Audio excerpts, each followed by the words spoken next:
Hey everybody, Crash here, DM for this campaign.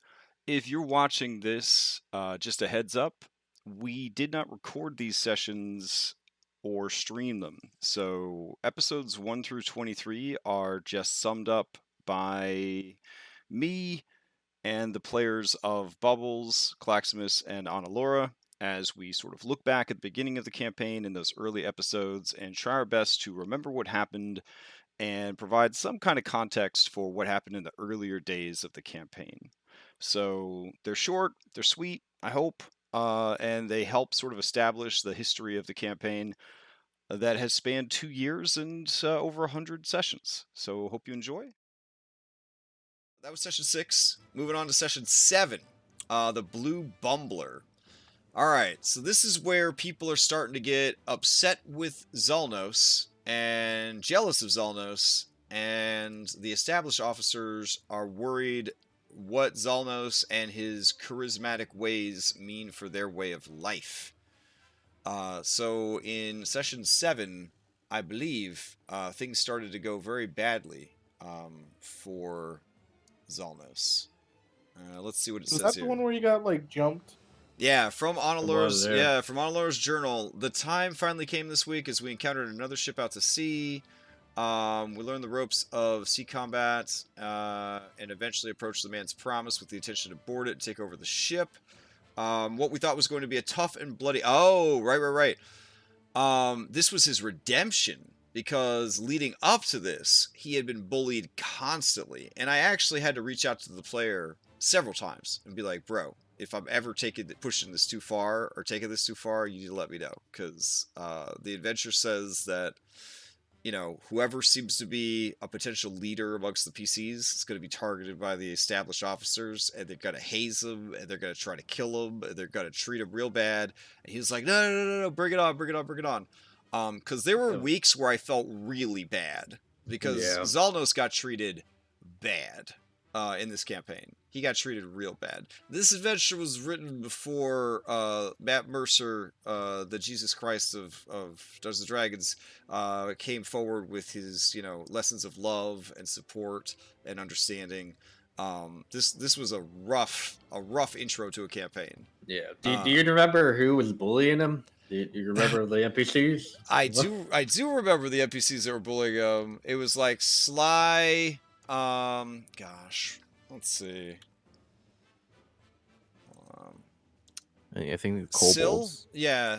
Sly Kobolds Sill was messing with Slippery him. Sill. Slippery Sill, that's right. And then of course, Scourge and Phipps Chumlet.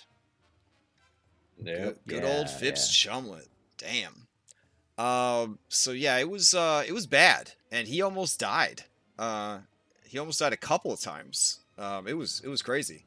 But Bubbles was fighting with him then. yeah, Remember, but in session 7 though, it all came to fruition because we still use these crazy ass critical hit cards, which originated these critical hit cards in the Pathfinder era, made by Paizo. So it only made sense to use them. I actually think these aren't even the Nord Games ones. I think these might be the original Paizo cards. Now that I'm looking at them. And you got into this fight. He cast one spell, and the spell got a critical result. And the critical result was apply this effect to like everyone on the map or something stupid like that.